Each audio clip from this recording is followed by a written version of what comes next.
ዛሬም ከምንሰጣቸው 6 ስልጠናዎች መካከል በአይላሽ ኤክስቴንሽን እየሰለጠነች ከምትገኝ ሰልጣኛችን ጋር አብረን እንውላለን። በዞማ የአይላሽ ኤክስቴንሽን ስልጠና የምንሰጠው ከመሰረታዊ ስልጠና አይነት ሳይንሳዊና ቴክኒካዊ መንገድ ተከትለን ነው።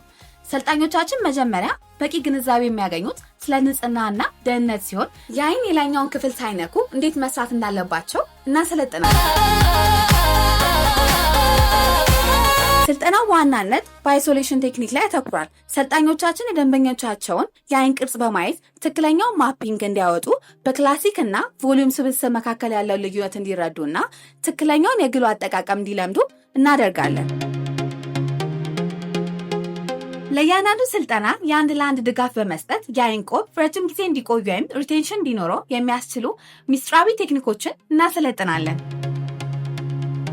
ቦሌ መድኃኔዓለም ሪያሊቲ ፕላዛ 10ኛ ፎቅ ላይ በሚገኘው ተቋማችን በአካል መጥተው እንዲጎበኙን እንጋብዛለን። ዞማ ቢቲ አካዳሚዎች ነን።